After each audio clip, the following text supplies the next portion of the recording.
자, 공익신고를 하면 정도에 따라서 포상금을 지급해주는 제도가 있죠.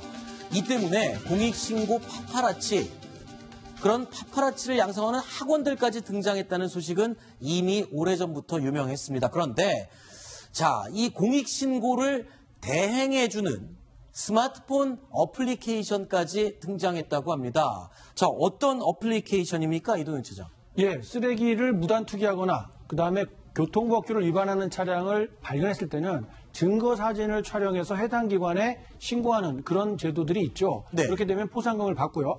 그런데 그 개인의 신분이 노출되지 않을까 우려하는 사람들이 많다 보니까 네. 이런 사람들을 위해서 신고를 대신해주는 대행하는 앱이 선보였다는 이야기입니다. 그래서 자기가 찍은 사진이나 여러 가지 녹음 파일 이런 것들을 증거 자료를 공익신고 앱에다가 올려놓으면 네. 이 앱 회사에서 대신 해당 기관에 신고를 합니다. 네. 그래서 이 신고 내용이 맞을 경우에는 포상금을 신고 앱 회사에다 지급을 하는 거죠. 아하. 그렇게 되면 수수료로 30% 정도를 떼고 아하. 그리고 나머지 금액을 최초 신고자에게 지급하는 이런 대행 서비스를 제공한다. 이런 얘기입니다. 지금 여기 화면에도 자료 화면에도 나오고 있는데 가장 비견한 예로 여러 가지 분야가 있지만요. 공익신고 중에 앞차에서 갑자기 운전자가 담배를 피고 있다가 꽁초를 창문 밖으로 던지는 모습을 핸드폰으로 그냥 찍어서 이 앱에다 그냥 올리면 자동으로 신고가 되고 그 내용이 확인되면 포상금이 지급되는데 그중에 70%를 나에게 입금해준다. 아, 글쎄요. 이 좀 편리하긴 한데 앞으로 이 앞뒤의 차량들을 굉장히 유심히 봐야겠습니다. 담배 피시는 분들. 함부로 버리는 게 물론 가장 나쁜 행동이겠지만. 근데 이제 이론상으로는 가능한데요. 네. 실제로 운전하고 있는데 담배꽁초를 버리는 찰나에 스마트폰을 꺼내서 어떻게 사진을 찍습니까? 아니 뭐 이렇게 팔 내놓고 담배 피고 있으면은 블랙박스가 그러니까 일반적으로 이제 블랙박스를 활용한 신고가 가능한데 아하. 일반인이 블랙박스 영상을 편집해서 그걸 신고를 하려면 굉장히 번거롭지 않습니까? 네. 그러니까 그런 번거로움을 이제 대행해주는 앱이 생겼다. 이제 네. 이렇게 이해하면 좋을 것 같습니다. 아니 그런데 하나 있습니다. 이거 공익적인 목적 아닙니까? 공익신고는 공익적인 목적을 갖고 있는데 이 포상금을 받아서 30% 수수료를 떼고 준다.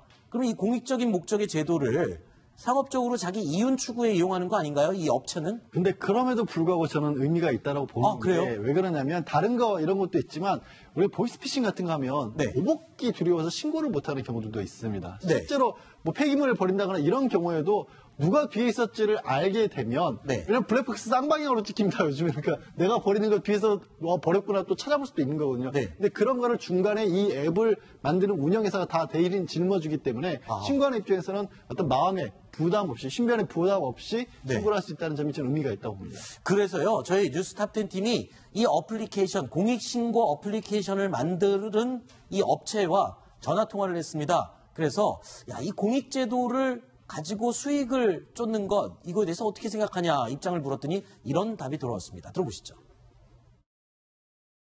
공익신고 포상금이라는 게 정부의 손이 미치지 않는 곳을 시민이 협조를 한 거에 대한 고마움의 표시인 거죠. 일부 파파라치들에 의해서 이제 신고포상금 전유물로 전락했잖아요. 또 한 가지는 익명성을 보장하는 차원에서 개발을 하게 됐고요. 30%의 수수료는 저희가 이 신고물을 처리하기 위한 비용이라고 생각을 하시면 됩니다. 저 역시도 이 앱을 이제 아이디어를 낼 때 그런 오해가 있겠다 싶었는데 시민들이 편하게 하고 신고를 하기 위한 저희가 조직의 비용으로 나가는 거기 때문에 그렇게 수익 사업이라고는 좀 생각하진 않고 있고요.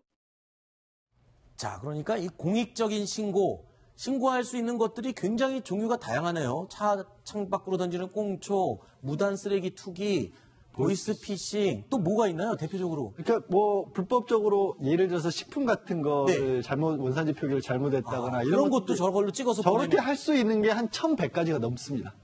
공익신고를 할 수 있는 종류가 1,100가지가 넘는다. 그렇군요. 이 파파라치 학원 다닌 분들 굉장히 속상할 것 같습니다. 저 애플리케이션으로 그냥 본인 발품만 팔면 될걸요.